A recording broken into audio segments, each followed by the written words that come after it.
And you had the equipment. They had the cities and state had the equipment to handle it.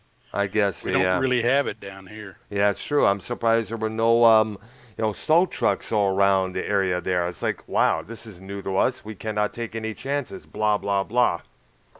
Yeah. Yeah, there. Oh gosh. Oh, but at the same time, I gotta admit, I kind of miss the snow because there were times I would just, look out there, I would prance around, whether it's walk around the area, drive around the areas there, listen to some dark ambient music or whichever fit me at the time, whether it's something by Mick Harris or Lustmord or Julian H. Mulder there. Many artists I would play in the wintertime there. I remember playing a piece called Fragments by Julian H. Mulder, who I mentioned there. Uh, During when I was walking around the winter around back in the house we lived in prior to moving here. And this was in the downriver Detroit area there. Yeah. Uh, Yeah, there was. Well, when we get into more modern music, yeah. I already alerted you that I'm a Porcupine Tree fan. Yes, I remember. Yeah, you spoke highly of them many, many, many times in the past there. Yeah. But there's at least three other bands that have caught my ear. Ah. Have you ever heard of a group called Nightwish? Yes, I have. My ex-girlfriend was a humongous fan of them. She was mostly a fan of their original singer, Tarja Turan. Yeah, but oh my gosh, all three of them are good singers. Yeah, I know. Her, Annette Halsen, and a Flora Jansen, I think her name is. Yeah, Yeah. but I guess they're symphonic prog, or Symphonic metal. That's basically what it is, yeah. Heavy But metal with I'm a touch of opera and sympathy music to it. but I'm gonna go ahead and stick them with our prog when we get into that. Yeah, it's truly are. Yeah, they do give deserve a mention there because they were like considered Finland's biggest band there. Oh, and like I said, I was impressed with Yeah, what I heard. yeah, Another group that I'll mention when we get there yep. is Fate's Warning. I heard of that. My old friend Lori used to talk about them a few times back in the old Ritz and Roseville days there, back in the later 80s there. And the third one I'll talk about during that period of time is another group called Tiles. Tiles. I T I think I think I have heard of that name. Are you a Detroit band? I think by chance. No, I believe Okay. they're foreign, but I don't recall what country. I want to say Sweden, but I could be wrong. Because I remember there was a Tiles. If I'm trying to think back when all of the bands from Detroit. I'm trying to remember if they were from Detroit or some other country, but they were signed to various independent labels there. And I'm thinking there may have Yeah, been a band called Tiles from the Detroit area that played locally. could have been, but I don't think it's the same group. Yeah, who knows? I will have to wait and see, I guess.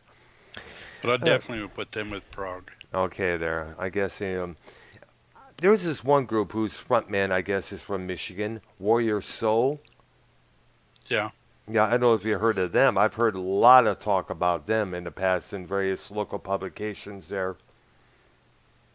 yeah. Actually, Prague is still a viable scene, as they still have recent bands going on with them. So I know, yeah. that'll be an interesting discussion when we get there. Yeah, it's true because it's still out there. It's just not. They just don't wear the robes, the fog machines, or the Persian carpets like bands of the yesteryear used to. There. Yeah, yeah. Okay, you ready to start? Yeah, so we're starting. Oh, yeah, we're starting right now, man. Okay, let me go ahead and hit All start. right, there. Yep. Good evening, everybody. This is episode 59 of Music Memories.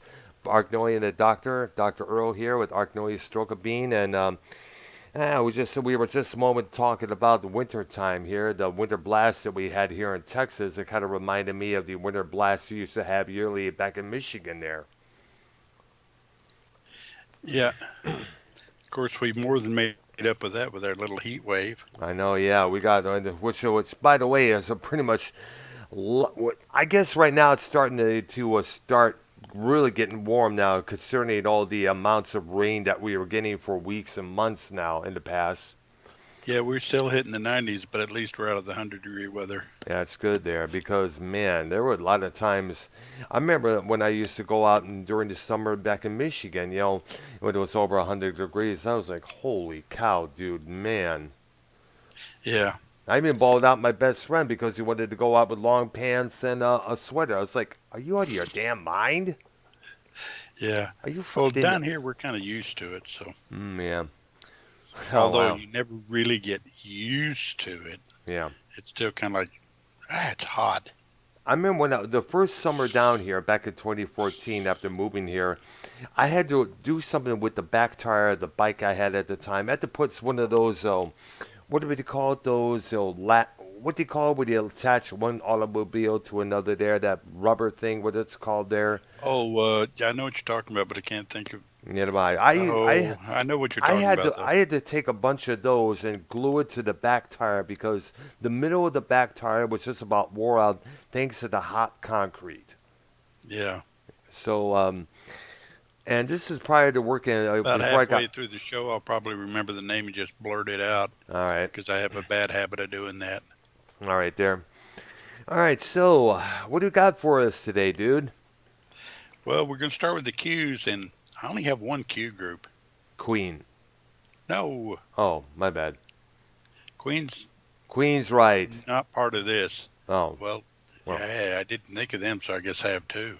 yeah, definitely. Uh, Quarter Flash. Oh my gosh, yes, I remember them. Harden my heart, find Yep. another fool, and it's like I don't know if I guess Randy and Minnie Ross. I guess they were the husband and wife leaders of that group. There, she was one of the first female saxophone players out there. I guess you could say, other than Candy Dulfer, who later came in a couple years later on, in the jazz scene there.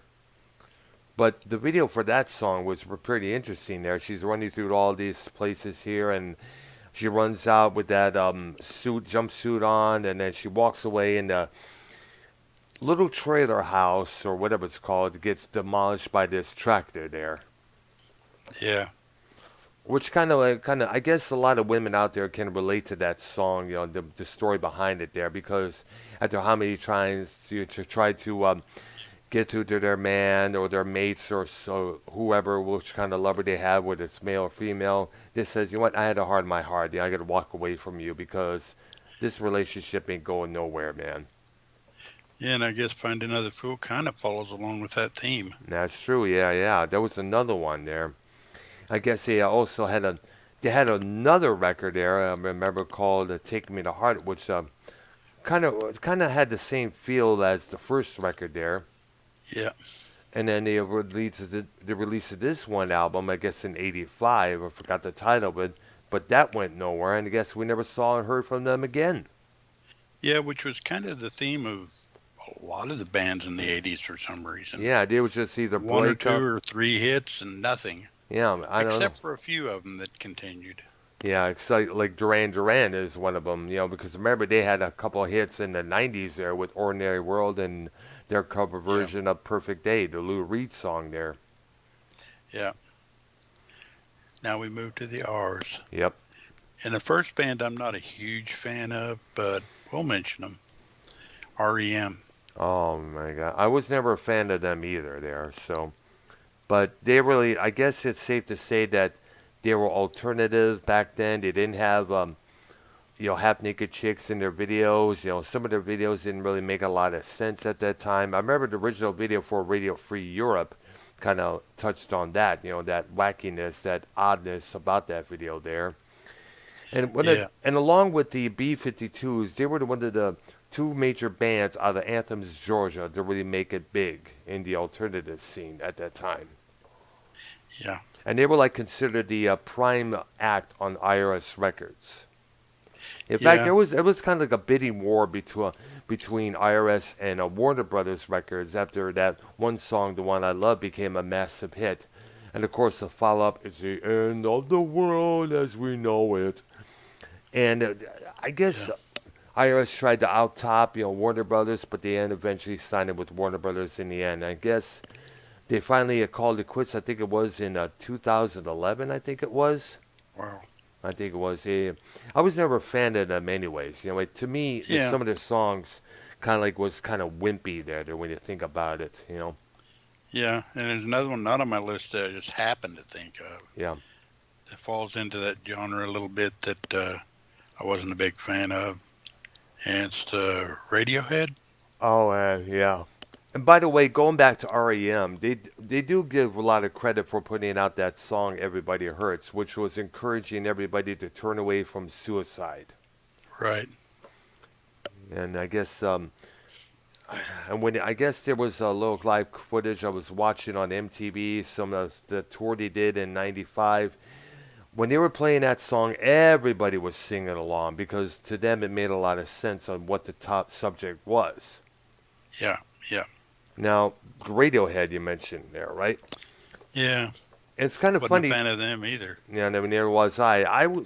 I couldn't stand that song "Creep" because to me it was one of those self-loathing songs that like it was so sappy. I'm just a loser. I'm a creep. I don't belong here. It's like, excuse me, I have too much of an attitude or ego to do that.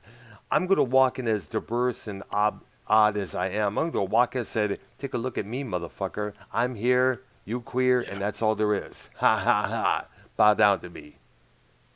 Yeah, it's kind of funny that these groups that are making all kinds of money and top of the world and all that, they're all self-loathing and stuff, and you're I sitting there know. going, I "What know. It's the like, yeah. I heck? mean, You I got mean, the I know Gene Simmons spoke out about that after the Kiss reunion tours that they did.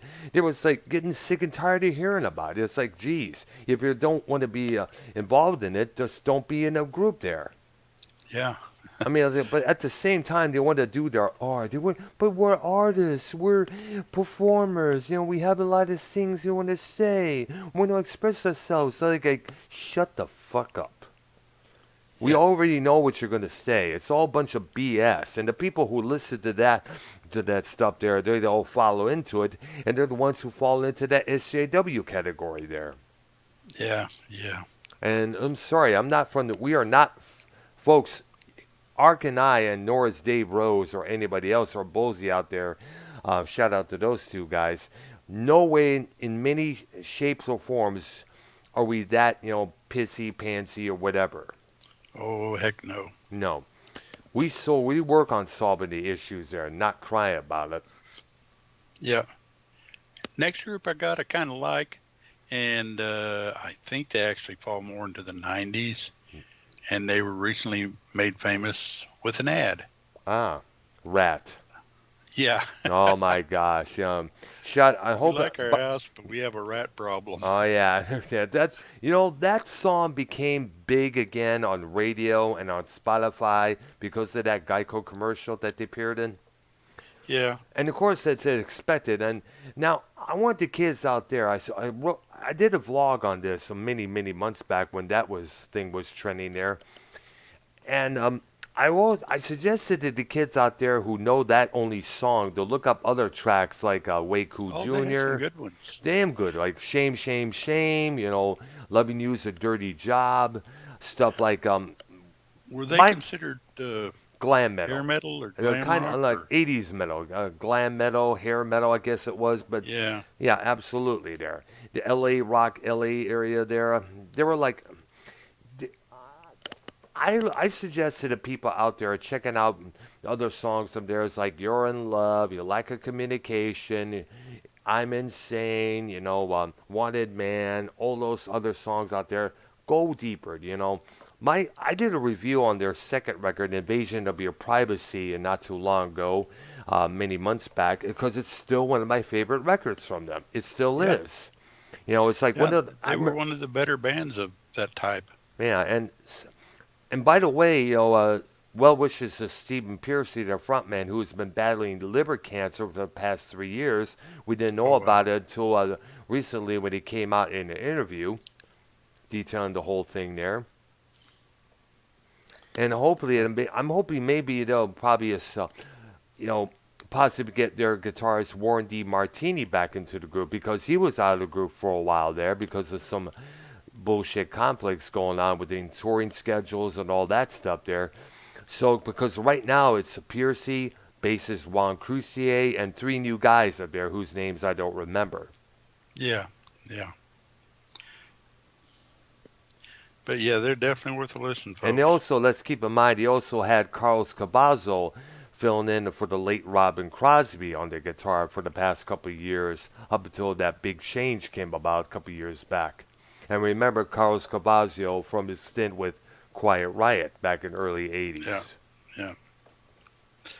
Next one I got, I'm cam, I'm kind of ambivalent about. Yeah. I like a couple of their songs and all, but then a lot of it's kind of like, and actually their entire thing kind of like makes me go, what? And that's the Red Hot Chili Peppers. Oh, let me guess. Let me guess. The songs like no,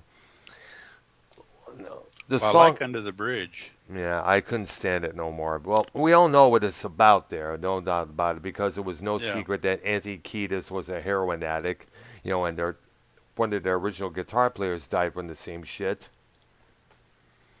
But however, it just seems like it's kind of like mellowed out. Their music has become. I was never a big fan of theirs. I was tired up to here with hearing take it away now, take it away now, and all that other stuff there. I'm kind of tired of hearing it when you think about it because, Well, that's why I said I was kind of ambivalent about them. Yeah, I can take or leave them. um, but the thing is, well, I prefer to leave them because to me it was just like pansy shit there, stuff for the soft rock, the alternative, the kids who dress, the people who dress up in the latest fashions, going to Starbucks, having their gluten-free food there along with their cappuccino, their latte, talking about how a good bass player Flea is. Would you? I remember this one time, some guy I knew named Matt at a nearby bar in Richmond, Michigan, was asking me, "Would you consider Flea a phenomenal bass player?" I'm like, "Wait a minute. What about Lemmy Kilmister? What about Cliff Burton from Metallica? What about a guy from New York City named Bill Laswell, who has How done about John many? Entwistle, John Entwistle, absolutely. Geezer John Butler, Paul Jones? absolutely there. What about those guys? But he was like, but wouldn't you say that Flea is this? Wouldn't you say that? I kept saying over, I don't listen to the Chili Peppers. I do not listen to the Chili Peppers, and he just basically was like, blah blah blah, and that was the end of Yeah. that conversation there. Well, they did a decent, okay cover of the Stevie Wonder song Yeah, "Higher Ground." yeah, That was absolutely all there. right. Yeah, it was okay there, and but of course they tried to do. Of course they did their version of "Search and Destroy," the Iggy and Pop and the Stooges tune there for some soundtrack. Yeah, So but by and large, they're almost a knob turner, yeah, and you're so familiar with a knob yeah, turner. absolutely. You hear this song, you like turn it off, say "fuck this."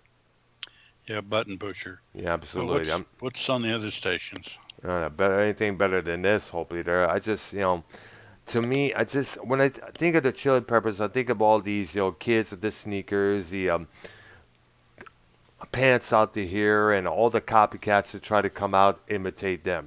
When you look at it, Yeah. and I'm sorry, that's just that's not my thing. You know, Yep. Next one, familiar with I find kind of interesting. yeah, I'm not sure whether or not I'm a huge fan or anything, but I do like some of the stuff because well, it's kind of out there. And it's Rob Zombie. oh yeah, interesting. You got to give him that's something there because he is also a director. He's also an artist as well. He did Yeah. some art animation work for the Beavis and Butthead movie there. And let's not and going back to him being the director, the movies he came out, the Devil's Rejects, Three from Hell, his take on the Halloween movies there, with Michael Myers, they deserve a lot of mention, because it's no secret he's a big, big, big horror movie fan there. And let's not forget House of a Thousand Corpses, which Ryder Yeah. Heard was a homage to all those 1970s movies like the Texas Chainsaw Massacre, The Exorcist there. Right. It was definitely a And homage. And actually, I don't know how many albums he's got, but the one that kind of attracted my attention, I kind of like the way the songs played out, I suppose, on some of them, Let me guess. is that, go Hill, ahead. Hillbilly Deluxe. Well, actually, it's the remixes of Oh Easy yeah. to Strip by or Ah whatever. yeah. That's his wife, by the way, on the front cover. By the way, and she, by the way, I give him credit for having married such a hot babe there. Yeah. But when But I some of those songs are, you know, really interesting. well, that's one of the reasons why remixes are more interesting because it's like you're doing something new with the song there. You're making it more interesting there. Another group that has been known to do that is Meat Beat Manifesto. They took off and Yeah. took you listen to your virtual version of their song "Psych Out" and you listen to the remix, and it's like totally different songs there. But to me, a remix should be something like that, solely different. Yeah. And this definitely was. Yeah, absolutely. Uh, and I think for a while he fronted White Zombie or he He presented did. the Yeah, White they were. Zombie. Yeah, yeah. He started out with White Zombie. Their first record came out in 1985. They hit it big with that one called Devil Music Volume One. Yeah. Alex Sexatorial songs like Black Sunshine, which by the way had Iggy Pop doing the narration there. And one Thunder of the Kid. interesting things that I saw was one of the Rob Zombie covers. Yeah. If you're familiar with Roy Wood, Oh. he had a cover of Roy Wood's Wizard's Brew or something like that. Wow. It looked like Rob Zombie saw that cover. I like it. I'm going to do it Oh because wow. they were almost identical. They're looking identical. I know. Yeah. And Same kind of, let's not forget his version of Brick House, the Commodore's hit. yeah. Yeah, he's one of those guys that could remake a song and totally remake it. Yeah, and he kind of like did a Blitzkrieg Bop by the Ramones, his way, I guess you could say there for a Ramones tribute record there. Yeah. Yeah. But my personal favorite from him is the whole Hellbilly Deluxe album there. That That record is just good. totally kicked. I mean, Dragula, named after the Munsters vehicle there from the TV series. Yeah, and actually, that's one of the songs that's remixed. Yeah. That man, That got played a lot at the City Club in Detroit there. I'll tell you that there. that's worth a listen. And Living Dead Girl. Yep. Oh yeah. And so when I think of, well, I guess it's safe to say that when we hear "Living Dead Girl" now, we think of that AEW female wrestler Abaddon because that's how she's often billed as the Living Dead Girl Abaddon. If you ever see this girl in the ring there with the makeup that she has, she's like, holy cow! When I first saw her, I was like, what the? Oh my God! Get the crosses ready! Oh my God! A demon's gonna get us! It was like, turns out, of course, but then again, we all know it's a gimmick. Yeah, and it's a gimmick that's been done before. Yeah. I think Impact had a wrestler that was like that. Yes, Rosemary. Yeah, that's the one. Rosemary, played by Courtney Rush, a well-respected Canadian wrestler there. And we also can't forget Daphne, Right. who started out with WCW and later moved to Impact as well, when it was known as TNA. Yeah. Yeah, but we someday we're gonna have a wrestling show of some I know. sort. I'm still waiting on little Ashley. Ashley knows Rose. Ashley Rose Nova to get back with me on what time she wants to do a wrestling show here. I should probably hit her up on Twitter once again in her DMs. And say, hey, did you ever look Tell at her we're my going way back. way back there? I'd like to have her on. Yeah. This would be the first female um, guest on my channel when you think about it. There. Yeah, that would be all right by me. Yeah, it's true. So, okay, Well, after who's Rob Zombie, I've got another big one from the '80s that I liked him pretty well was yeah. Robert Palmer. Oh yeah, rest in peace, dude. What? Yeah, I thought he had some great Yeah, songs. it's some good songs. The one I first remember him for first heard him, the one I remembered firstly was Doctor Doctor Bad Case of Loving You from Yep. Yep. 1979. That was a big humongous hit on the radio at that time. And well, of course, Yeah. we cannot forget his he also did a song called "You Are in My System," which a band called The System did at the same time. There. Yeah. And of course, there was Addicted to Love. Oh yeah, Excuse me. and that was a year after the his stint with with the power station, Yeah. which by the way, really, I guess you could say, really propelled him to success with the when that album went humongously big with the songs "Some Like It Hot," the T-Rex cover included just as well there. Yeah. And I guess he decided, hey, let's I like this. Even though he didn't tour with them, I guess he probably said it with the power station was a joke or something like that. Either that or he Or got just a called in. project. Yeah, something to do. But I guess he took some of that influence and put it into his music there for that record that came afterwards, which had "Addicted to Love" on it. I can't remember the names of the songs, Hmm. but he actually did a couple of Little Feat covers that were good. Oh, really? I know he did a version of the. Sailing Shoes. Okay. I know he did a cover of the Gap Band's "Early in the Morning" for one record Yeah. he did around '88 there. Yeah. And there was this one song that I remember, but kind of some every kind of people. I think of this name of it is. When I hear that song, I remember being in a thrift store. It was called Value World at the time when that song would come out.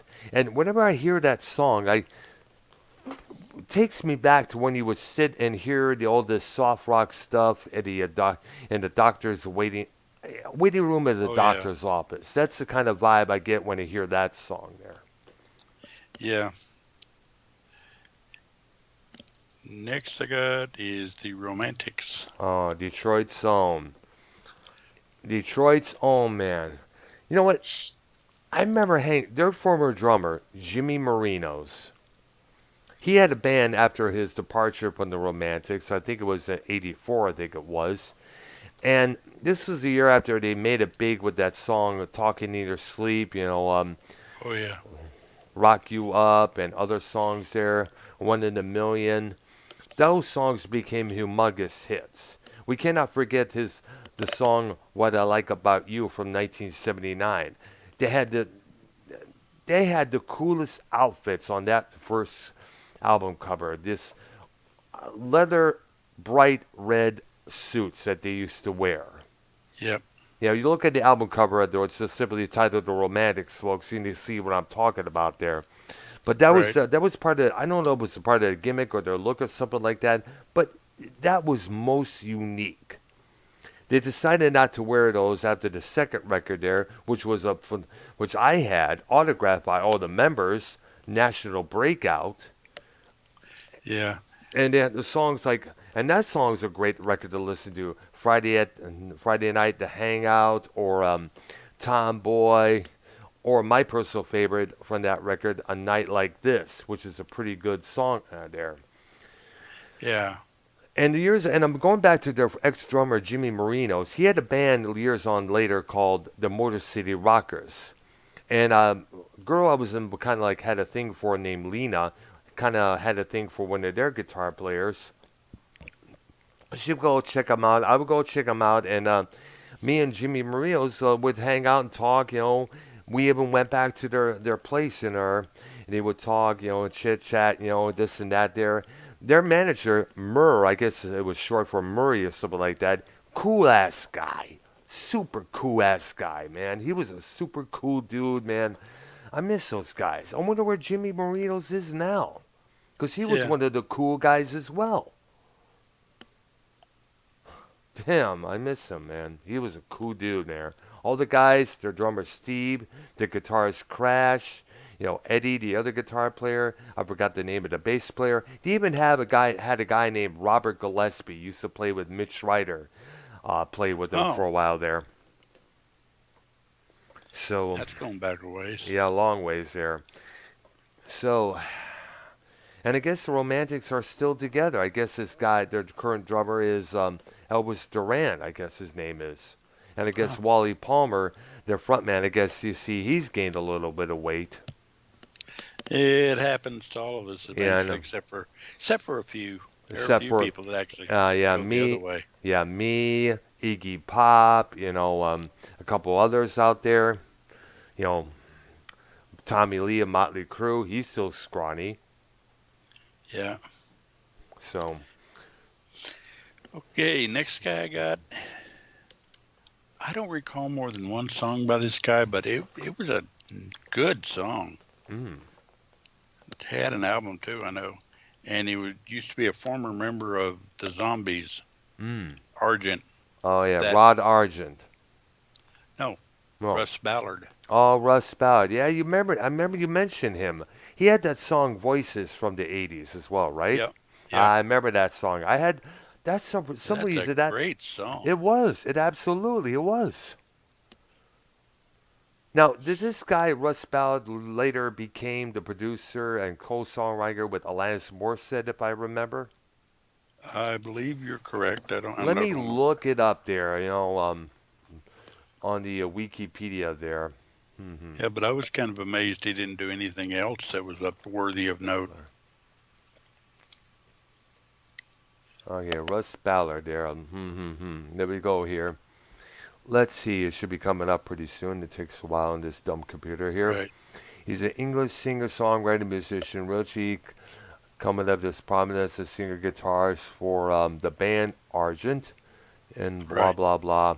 Should be coming up there. Let me look him up. It takes a while for this dumb computer for some reason to activate when I click on something for some dumb reason. You know, his compositions include You Could Do Magic, Since You've Been Gone, I Surrender, Liar, Winning, I Know There's Something Going On, Can't Shake Loose, So You Win Again, God Gave Rock and Roll to You, New York Great Groove there. song. Yeah. Yeah, we're talking God Gave Rock and Roll to You, which he did with Argent there. He Right. There were hits for other artists during the 70s and 80s there. He also scored a couple minor hits of his own, including the one Voices. And solo recordings. Let's hear. So far, I'm looking for the guy who, because his last name was Ballard, the guy who worked it and produced it, Alanis Morissette's Jagged Little Pill album there. And I don't see anywhere listed, so it's probably somebody else there.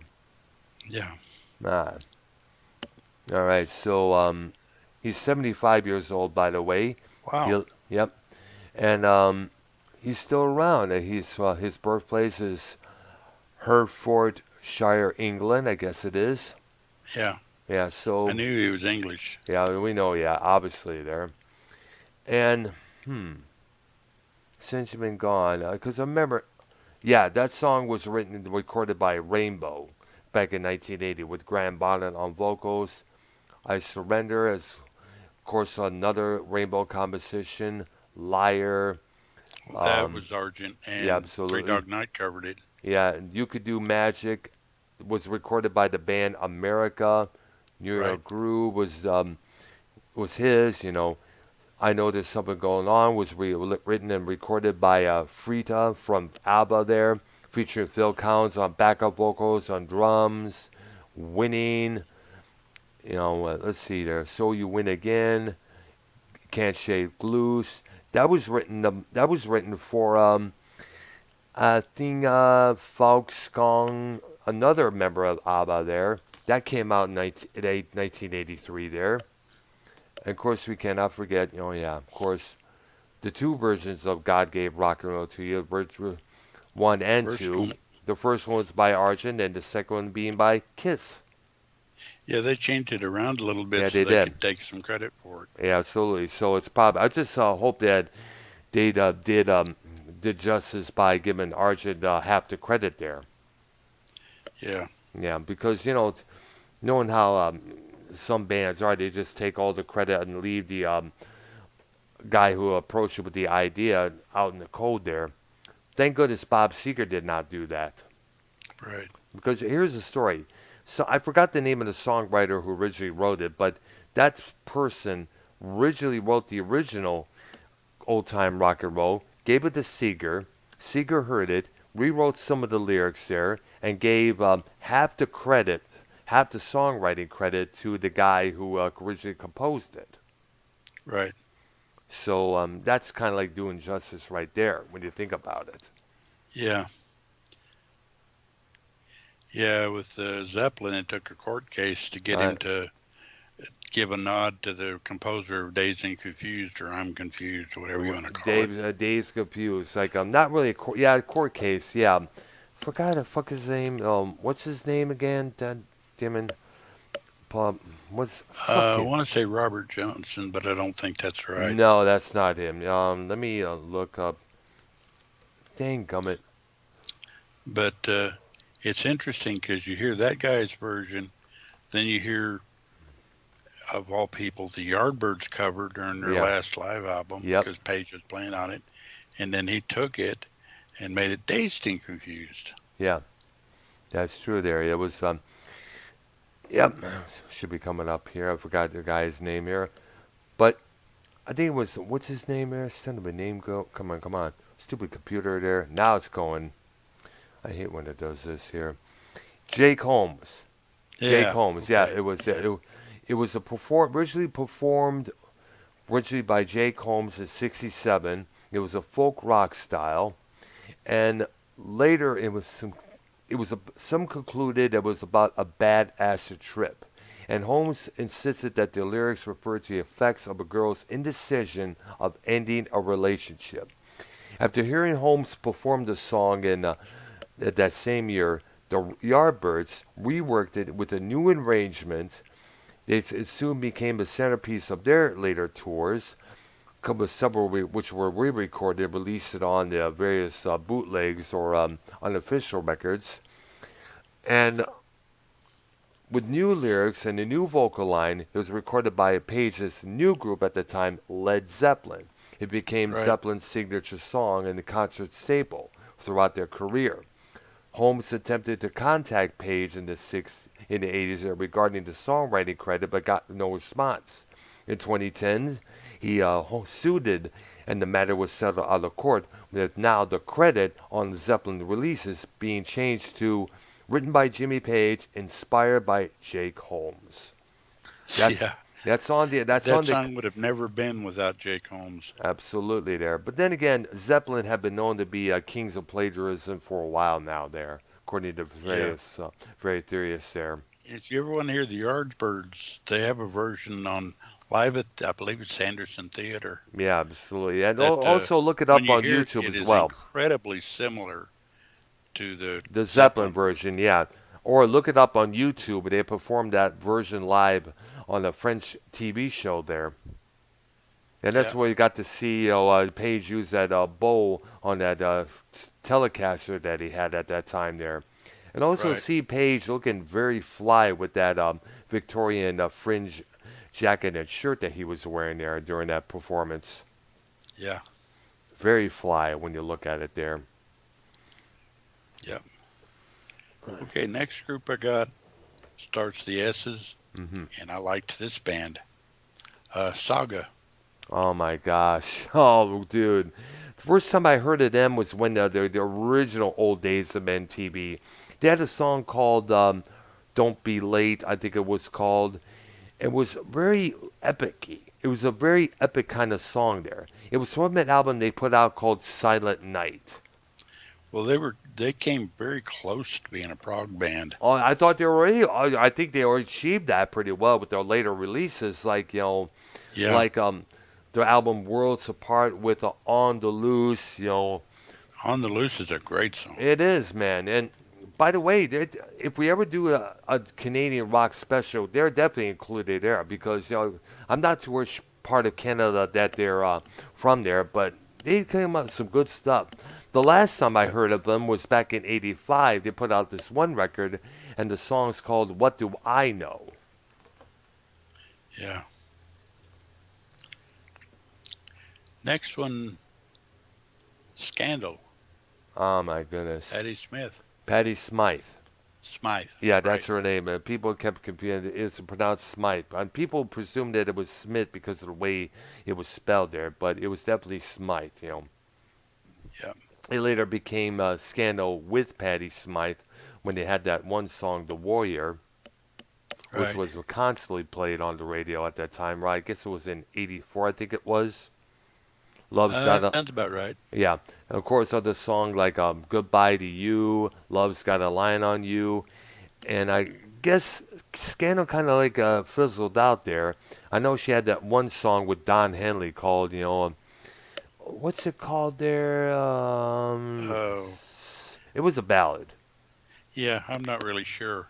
Something about love. Sometimes love isn't enough. I forgot so many years back, man. We're talking songs here that you remember hearing at that time, but years go on. You're like, what the fuck? Why? How did I forget that one? Yeah, and I still do that on occasion with some Yeah, songs and groups. yeah. Next one I got, eesh, I'm not sure exactly when they came out. I think it was the 80s, but it's Mm-hmm. more into the 90s. Yeah. The Scorpions. Oh my gosh. There were 80s, there were 70s, 80s, 90s, and still on there. Yeah, You know what? they had some good Now, did stuff. you ever check out that video that I did that was concerning that guy Spencer Ailden? The guy who appeared on Nirvana's front cover of Nevermind.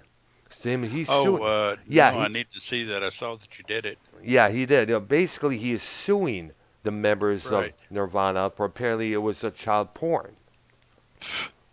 And precisely, that's what I said, man. Well, That's here's the somebody just trying to make a little money. absolutely that's what I'm thinking as well. Now, the thing that gets me is that you remember the Scorpions put it out an album titled Virgin Killer in Yeah, 1976, and you know the original cover of that album. yeah. Yes, we all know it. For those who don't know, who still had to have their heads in the ass, the original cover of that album featured a 10-year-old blonde girl in the buff in a seductive pose with a shattered glass effect in that downstairs area there. Years later on down the line, though that album cover caused humongous ruckus amongst, record stores, businessmen, they had to put that album inside of a bag or something like that when he sold it there. Right. It was even deep child poured by the government of Sweden at one point.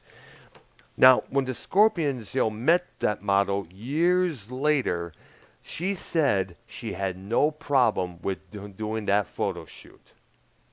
No problem whatsoever. And I'm pretty much sure the girl who did the modeling for that Blind Faith album cover, Oh, yeah. I remember that one too. she probably had no issue with that either. But yet here's the kid who as an infant was swimming underneath the water, swimming after a dollar bill on a fish hook, claiming that photo he did was child porn. Hello, what Like I is said, going he's on trying to get here? a little money. I'm thinking so, yes. I'm thinking so, yeah. That's what it sounds like to me.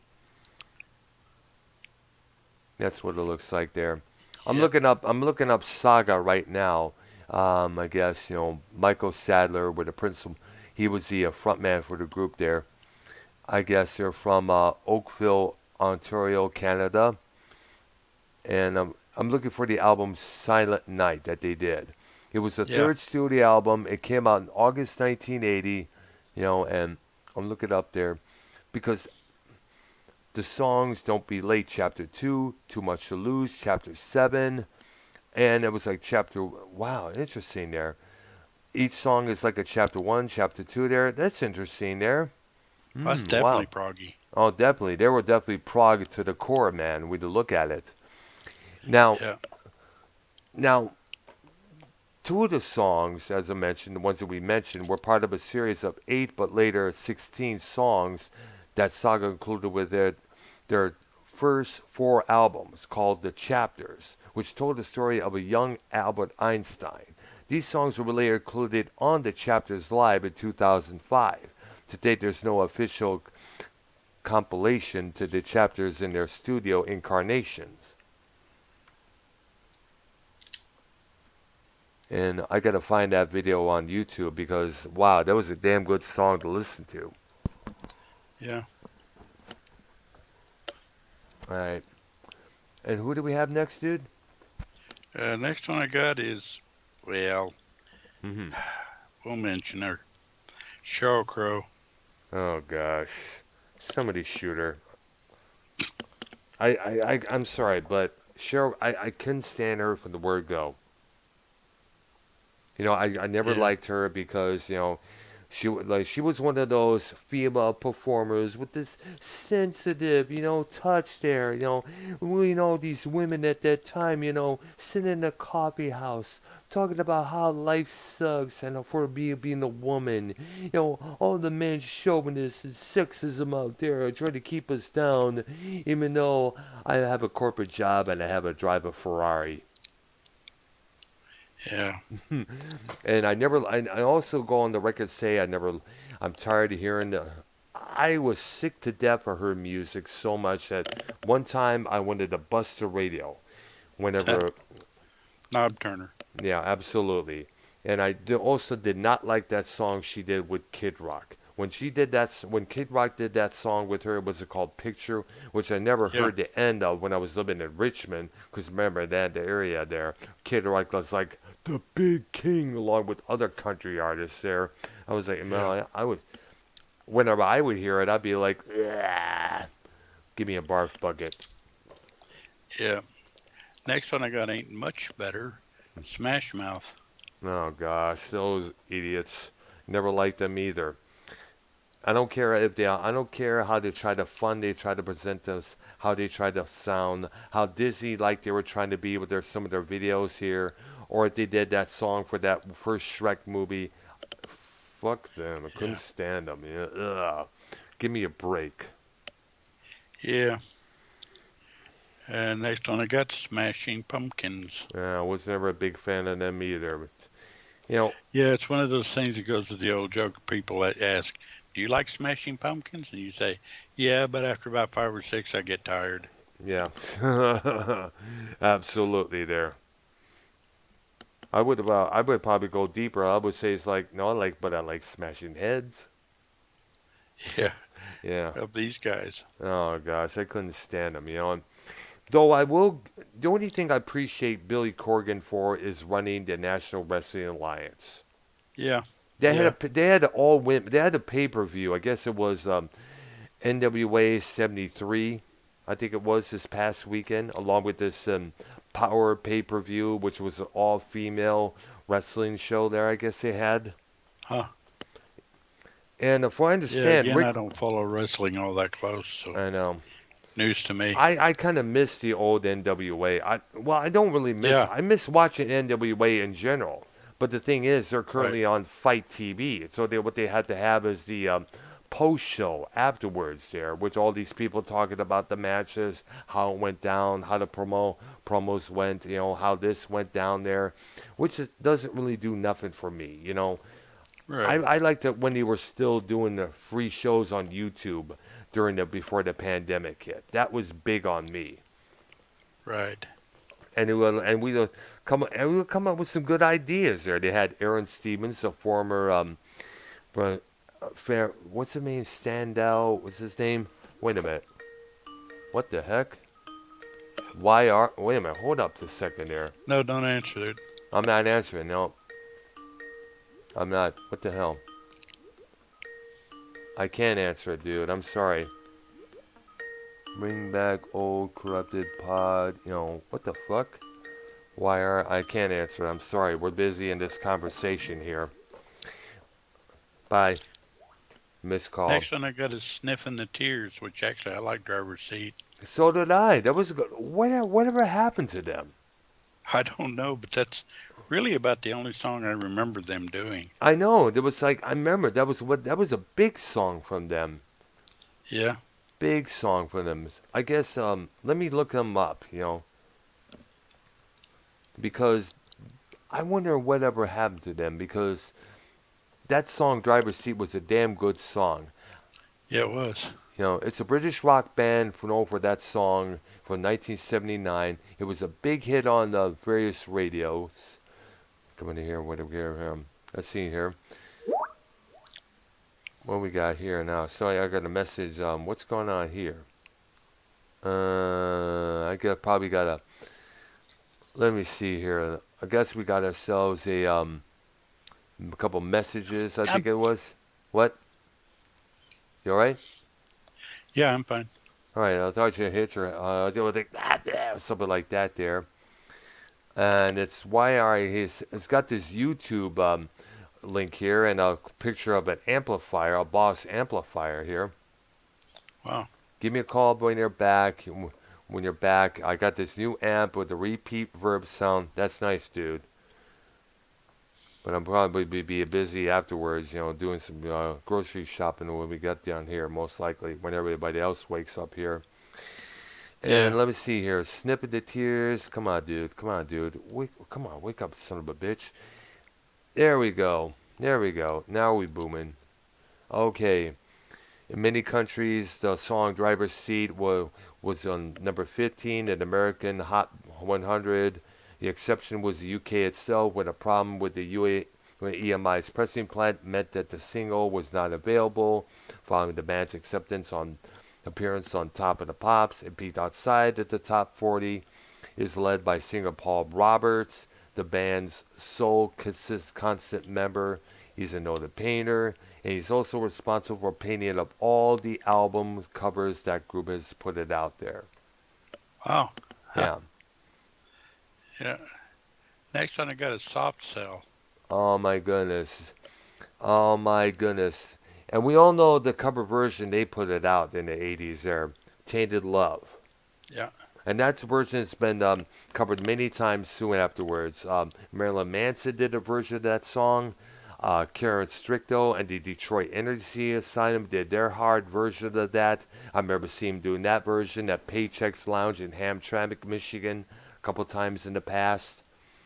Yeah. And Mark Allman, he will later have a solo career. And I guess the other Dave Ball, the other guy's name is, he would later put together an electronic music group of his own called The Grid. And one of the members, one of the songs they featured on one of their albums would have Robert Fripp of King Crimson on guitar there. Oh wow. I remember because my beloved Nancy had one of their CDs there.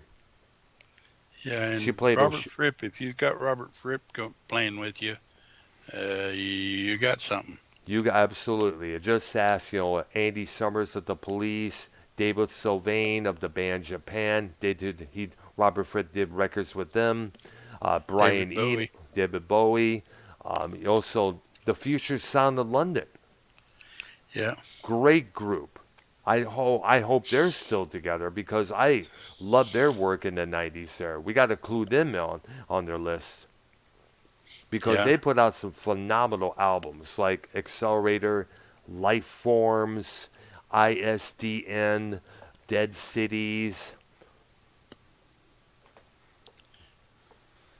Ooh, man, love those records then, especially Life Forms. That was one of the all-time. When I would ride my bike from Richmond to St. Clair, I would take the Fred W. Moore Highway all the way there on a bike. One of the tapes I would have with me on cassette would be Life Forms by those guys. The feeling of Euphoria and Nirvana was just outstanding whenever I would listen to that album. And sometimes when I listen, and when it's sunny, when I ride my bike around the areas that we live in, it was like on a blue sunny day. I would get the same feeling there. It is definitely one of the top summer albums, next to Cashmere Dreams by Fernando Saunders and Sgt. Pepper's Lonely Hearts Club Band. Yeah. Next one I got. Soundgarden. Oh my goodness,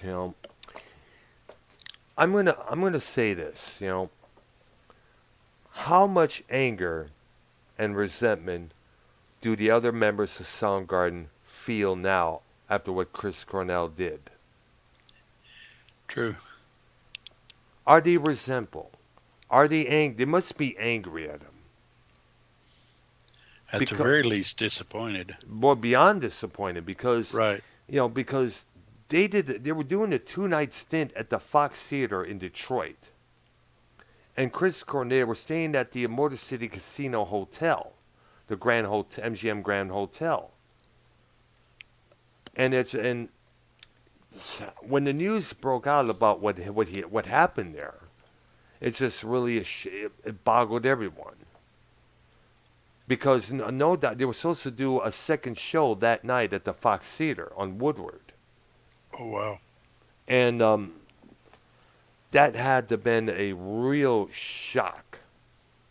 That let me take that back. It was a shock,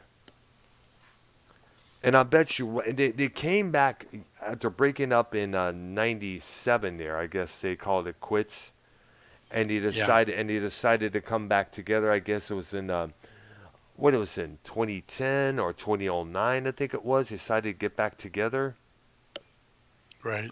and to find out news that if you do after you did this great show, and then you find out the next day your singer has offed himself. Yeah. How Kind of like wow.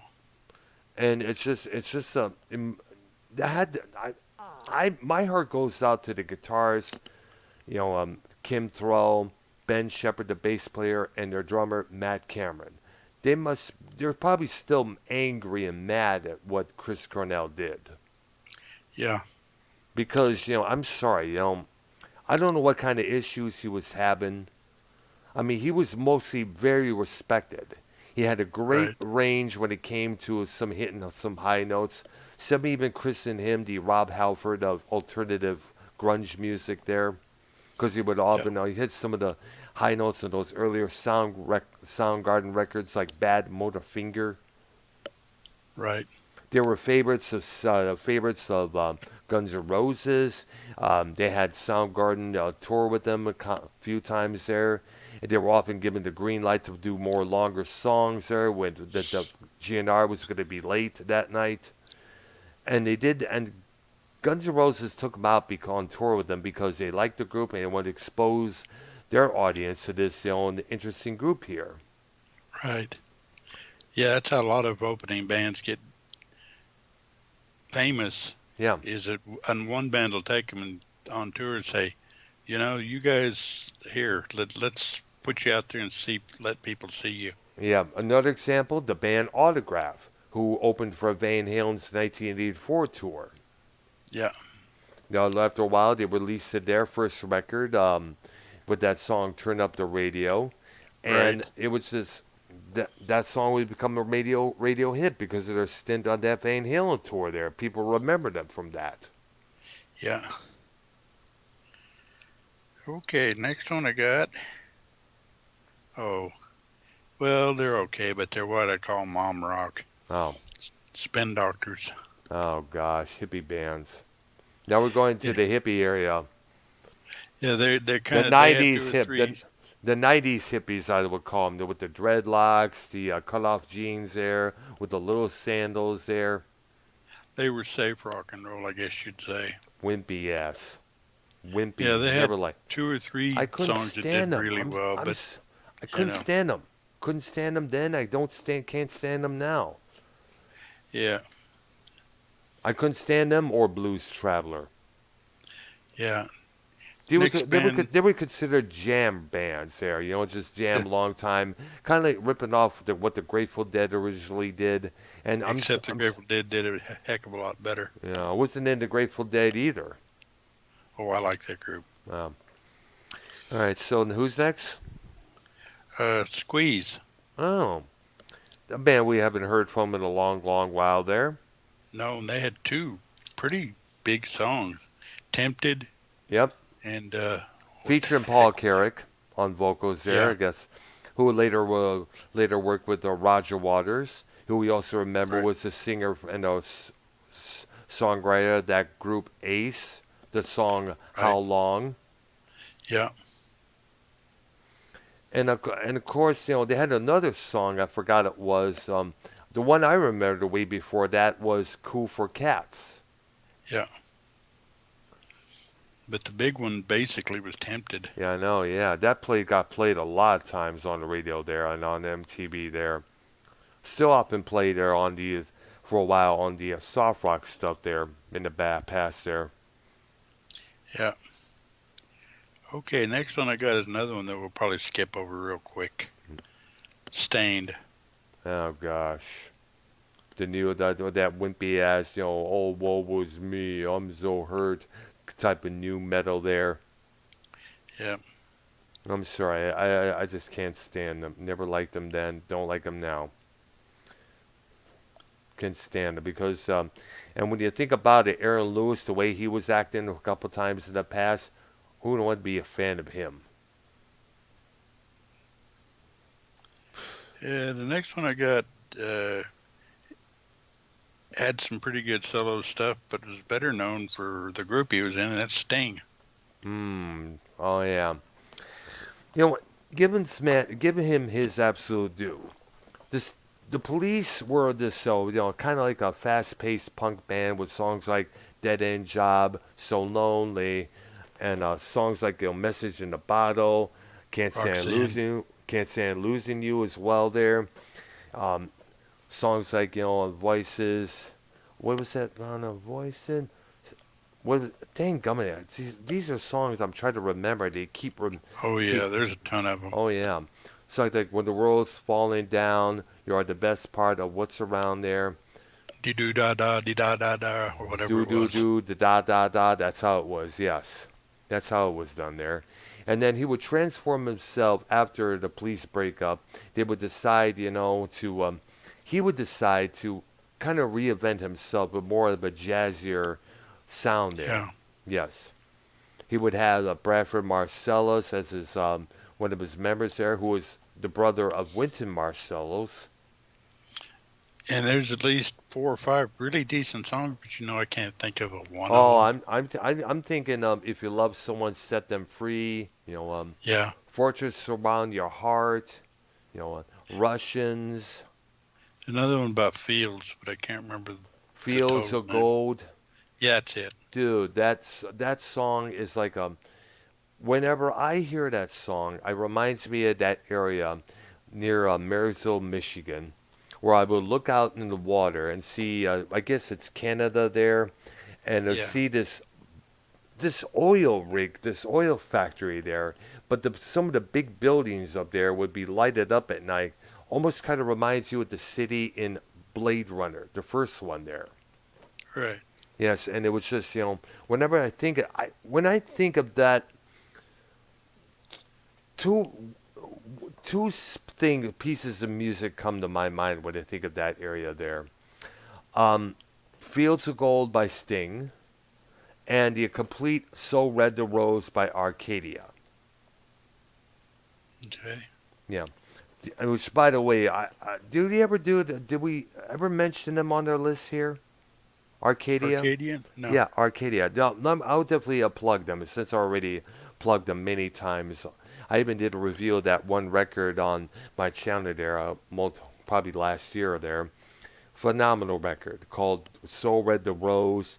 It was basically, you remember the Power Station had, Andy Taylor and John Taylor, the guitarist and Right. bass player from Duran Duran. Arcadia was kind of like considered a revenge project when you think about it. It was a lot more darker than what the Power Right. Station was. It was Simon LeBon, Nick Rhodes, and Roger Taylor. And their record had a lot of interesting guest artists on there. Sting, who we just mentioned. Right. It also featured guitar from Pink Floyd's David Gilmour. Grace Jones did a couple of spoken word pieces on the first single, Election Day, and a track called The Flame. And it also had a bass player named Mark Egan. I think it, what's his name? Mark Egan, I guess his name Yeah. is. Who's, I guess I understand, a damn good bass player. He worked with the Pat Metheny group at one point, I guess. Hmm. Yes. And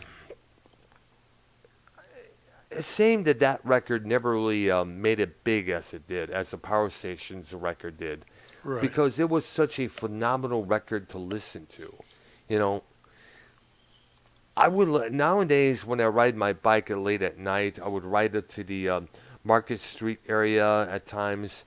I would listen to the Power Station. No, excuse me, Arcadia, that Right. one record on my MP3 there, and it was just really it takes me back when I first heard that album through a friend of mine, my best friend Dennis. Shout out to him in Royal, Michigan. He turned me on to that record there, and it's like, wow, I gotta find this record here. Definitely gotta find this album there. And which I found the cassette, played it and loved it. Still love it to this very day. I consider that album one of the best all-time albums of the 1980s. Pronto. Wow.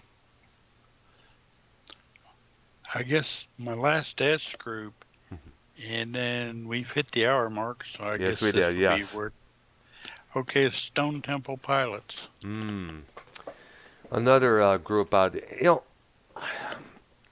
They got, even though they got a new lead singer whose name I don't know, who kind of like sounds like Scott Weiland. It's sad, that though they still attract the audience, but it's sad that the new stuff that they're trying to put out is not making it, not getting that much attention, because the people out there and the radio programmers included are so focused on the old stuff there. Yeah, let's hear Interstate Love Song again. Yeah, And again. yeah, And again. or Vaseline, how many times in a row, or Sex Time Thing, or a Plush, or a Yeah. Wicked Garden. But at the same time, and I made a vlog about this, and I included Alice in Chains just as well. And while we're on the subject here, I'm going to talk about, let me state something. Um, I'm going to look up a statement that, let's see here, statement about his death there. This was on Rolling Stone there. And this was from RollingStone.com. And basically, she wrote a long essay about what was going on with her husband here. And Yeah. this was a very, very touching thing that she wrote. Now, Mary Forsberg Whalen, she is the mother of Scott Whalen's teenage children, 15-year-old Noah, 13-year-old Lucy. She wrote this with the help of in the days after his death on December 3rd, 2015. Here's what she wrote. I'm going to read it all for you. December 3rd, 2013 is not the day Scott Whalen died. It is the official day that the public will use to mourn him, and it was the last day he could be propped up in front of a microphone in the financial benefit or enjoyment of others. The outpouring of condolences and prayers offered to our children, Noah and Lucy, has been overwhelming, appreciated, and even comforting. But the truth is, like so many other kids, they lost their father years ago. What they truly lost was on December 3rd was hope. We do not want to downplay Scott's amazing talent, presence, or his ability to light up any stage with brilliant electricity. So many people have been gracious enough to praise his gift. The music is here to stay. But at some point, someone needs to step up and point out and that yes, this will happen again. Because as a society, we often almost encourage it. We read the Right. awful reviews of a certain show. We watch the videos on our YouTube of artists falling down, unable to recall their lyrics, streaming on a teleprompter just a few feet away. You remember Stephen Piercy or Red had that issue when they played a theater in New York a couple years back. He was all screwed up, apparently. Yeah. And then we add click to cart because what actually belongs in the hospital is now considered art. Good point there, Mary. Many of these artists have children, children with tears in their eyes, experiencing panic because their cries go unheard. You might Right. ask, how were we to know? We read that he loved spending time with his kids, that he had been drug free for years. We heard about that many times in the past. But in reality, what you didn't want to acknowledge was a paranoid man who couldn't remember his own lyrics, who was only photographed with his children a handful of times in the 15 years of fatherhood. I've always wanted to share more than with anyone was what's comfortable. When writing a book years ago, it pained me to sometimes gloss over so much grief and struggle, but I did what I thought was best for Noah and Lucy. I knew that they would one day see and feel everything that I've been trying to shield them from, and that they would eventually be brave enough to say, that mess was our father. We loved him, but a deep rooted mix of love and disappointment made up the majority of our relationship with him. Even after Scott and I split up, I spent countless hours trying to calm his paranoid fits, pushing him into the shower, filling him up Right. with coffee, just so that I could drop him into the audience of Noah's talent show or Lucy's musical. Those short encounters were my attempt at giving the kids a feeling of normalness with their father. But anything longer would turn into something scary and uncomfortable for them. Spending so many years immersed in Scott's multiple illnesses led to my own depression. At one point, I was diagnosed as a bipolar. I feared the same would happen to my children. There were times that Child Protective Services did not allow him to be alone with them. When Scott did move on to another relationship, I hope it would inspire him to grow. I have often encouraged him to date a normal girl, a woman who was also a mother, someone who had the energy that I no longer had to love him. Instead, when he remarried, the children were replaced. They were not invited to his wedding. Child support checks were often never arrived. Our once sweet Catholic boy refused to watch the kids participate in Christmas Eve plays because he was now an atheist. He had never set foot onto his house, and he can't remember the last time they saw him on Father's Day. I don't share with this you to cast judgment. I do so because you most likely know at least one child in the same shoes. If you do, please acknowledge them and their experience. Often to accompany them to the father-daughter dance or teach them how to throw a football. Even the bravest girl or boy will refrain from asking for something like that. They may Right. be ashamed or not want to inconvenience you. Just offer, or even insist if you have to. This is the final step in our long goodbye to Scott. Even though I felt we had no other choice, maybe we should have let him go. Or maybe these past few years of separation were his parting gift to us. The only way he could have to think to soften what he knew would someday crush us deep into our souls. Over the past few years, I could hear his sadness and confusion when he called me late into the night, often crying about his inability to separate himself from negative people or bad choices. I, I won't say he can rest now, or that he's in a better place. He belongs with his children, barbecuing in the backyard, or waiting on the Notre Dame game to come on. We are angry and sad about this loss, but we are Yeah. most devastated that he chose to give up. Noah and Lucy never sought perfection from their dad. They just kept hoping for a little effort.